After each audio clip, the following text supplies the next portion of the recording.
Hi guys, and welcome back to my channel. Today we are on episode 2 of our London series, and we're going to talk about choosing a country. We're going to talk about London as well, but specifically some of the considerations when you're actually looking to choose a country. Before we do that, we are going to, my husband looks super tired here. We've had a hectic past week. Yeah. So do you want to give us an update of where we're at? We are living out of suitcases. Living out of our suitcases in our hometown. And we just booked into our Airbnb. That's where we are. Trying to relax with family. We leave next week.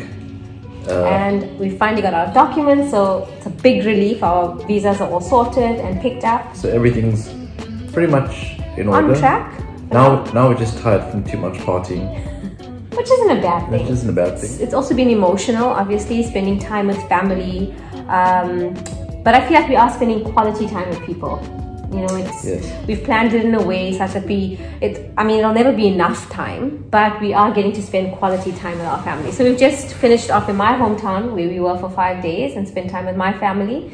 And I had quite an emo morning this morning, saying goodbye to my hometown.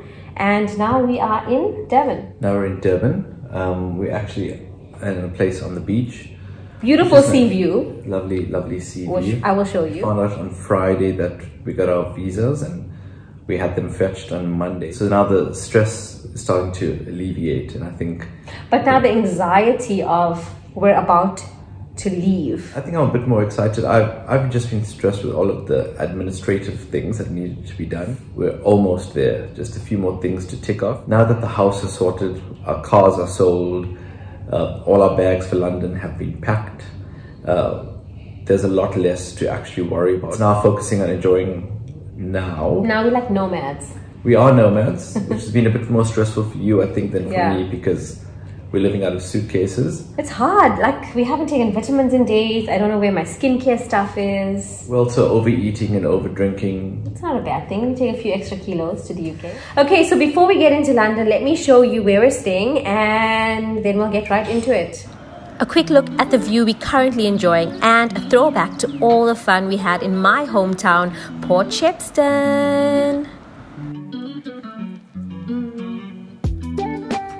So, choosing a country. How do you choose the country? So many people have asked this. After you've decided that you want to move, that's the next biggest decision. The most difficult decision is actually deciding where. And that, I think, took us the longest. And I think that it actually turned out to be a number of places.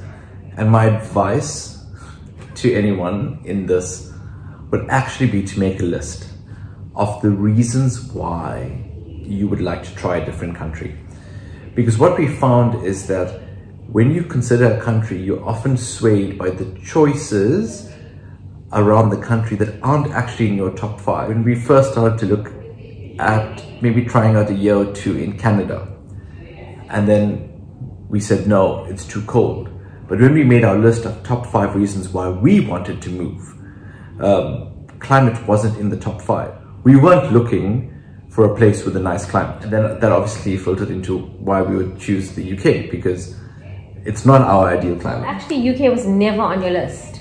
So I think it's quite strange how it all happened eventually, because we were looking at many countries and then London sort of found us, like UK sort of found us. And then we started exploring it more. And then we were like, actually, it pretty much ticks a lot of our boxes. So going into what are some of the considerations, I think the first thing to look at is skill, right? Well, because you need to work, you need to live. So again, that depends why you want to move. Maybe you want to move because you want to go to on a spiritual journey for a year. We want to ensure that one of us has a proper income. And then, I mean, there are 2 kids to look after here. And then you have to think about which countries would want your types of skills, or even if they want your type of skills, which countries would you be qualified for? For instance, as a lawyer, it's very difficult for me to move immediately to the United States because I'm qualified in South Africa, and there's certain types of bases of law that don't translate easily into other countries. So skills from that perspective are important. It's similar for me as well. As an optometrist, I would have to convert my degree. There's entrance exams, there's conversion exams that I might have to do. So that was also a consideration. So with us, purely because now we're going over with you having a job and me being at home with the girls for a bit, I can take the time to think, what am I actually going to do? As the main applicant, it's something you'd have to think about. How do you convert your skills? How do you convert your current qualifications so that you can actually work in the country that you're looking at? So that's one of the big things to consider. I think the next thing that's important is where you would be comfortable. Culture. Yes. Like assimilation into society. And it depends on why you want to move. So if it was just Ravana and myself, so we didn't have kids. Language wouldn't be an issue. Language wouldn't be an issue. All of that difference in culture would be exciting for me. Now we want to go on an adventure, but with children. And so for us, we almost thought it unfair to take them through so many different changes. So we thought, if we find a country where English is easily spoken and they can assimilate into the society quickly, maybe a move won't be as strenuous on them. Other things, the working culture. Different parts of the world have very varying working cultures. If the way that you want to operate in a work environment doesn't really fit in with that type of work culture, you might find life difficult. Do you want something cosmopolitan? Do you want something that's country life? But I think also in a place like London, for example, you can get, or UK in general, you can get a bit of everything, right? But that's exactly it. The point is that you have to know what you're moving for. You might love the idea of working in Hong Kong or China, Japan. From a work perspective, you can't fit into the work culture. From a lifestyle perspective, if you can't fit into that smaller living space, eating out all the time, fast paced, if that's not your vibe, then you'll be miserable.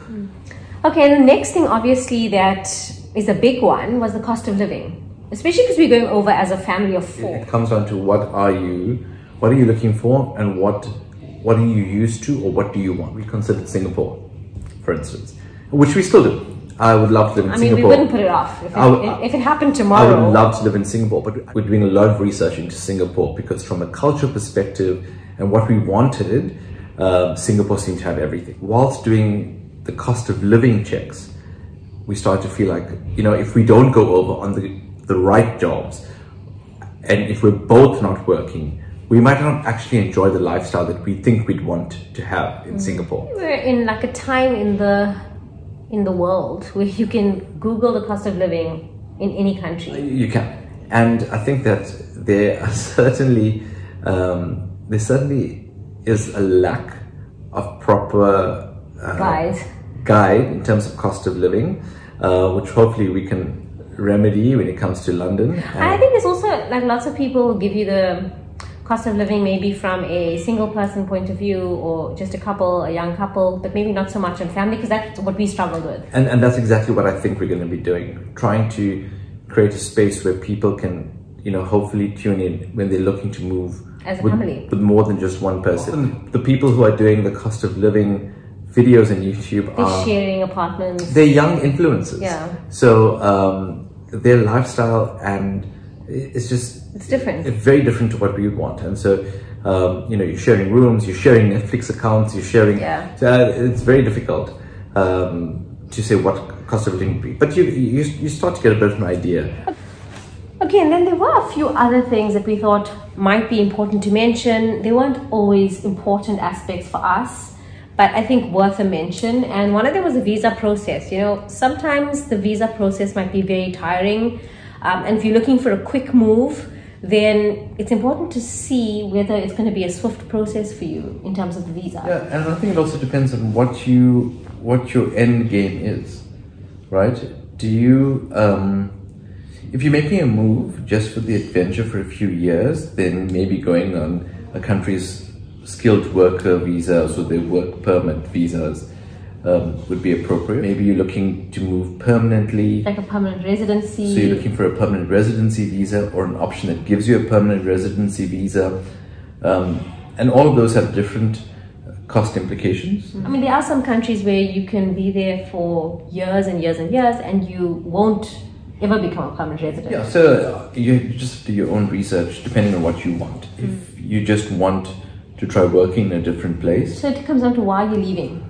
Like, what is the reason you're leaving? Yeah, and that's why it keeps coming down to that list that you make of why you want to move. The other thing was, and this was actually a bit of a big one for us, it was one of the reasons, so there were a few places on our list. Australia was one of them, Canada was another one, but we ruled out Australia because it was very far. And that was the thing for us. Firstly, far from South Africa, but I liked the climate there and I wanted to consider it because of the climate at that point. Yes.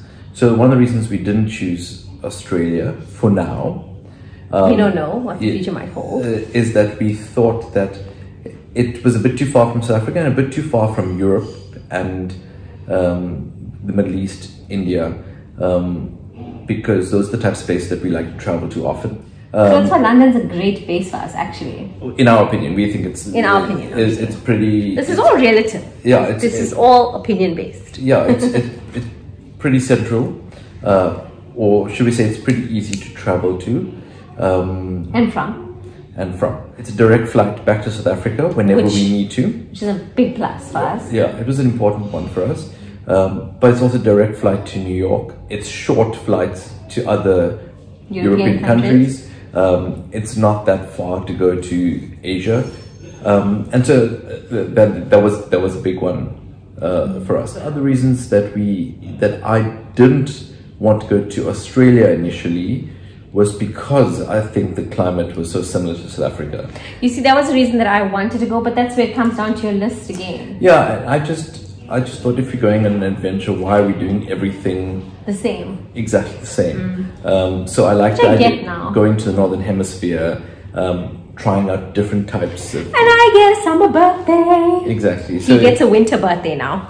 So it was just those differences, you know, just trying to see, try and flip everything was part of the reason we wanted to move. The other thing was that we thought about was also network, but we don't really have much of a network anywhere. If you do have a network in another country, it might make it an easier transition. It wasn't a big thing for us. Yes. But I think for some people it might, like if they have family there. We don't have close family anywhere else except here in South Africa. And so that wasn't a big factor. I think the ability to create a network is a draw factor based on the places. Since we've actually announced that we are going over and you've done your LinkedIn post, we've had so many people reach out. Even on Instagram, I've had a lot of people reach out and say they're on that side. People that we actually know that we didn't know were over there. So it seems like, you know, it'll be a little bit easier to actually create that network for ourselves. But for now, that is next week's problem, because we are going to enjoy the rest of our week in Ballito with our family, soaking up some more family time, getting more of a tan on, eating lots of food. Next week we are going to be back with another episode, but if there's anything specific you would like to know about or any questions you have, please pop them in the comment section and we will be sure to note them down. As you can see, I've got my trusty handbook over here and I've been making notes.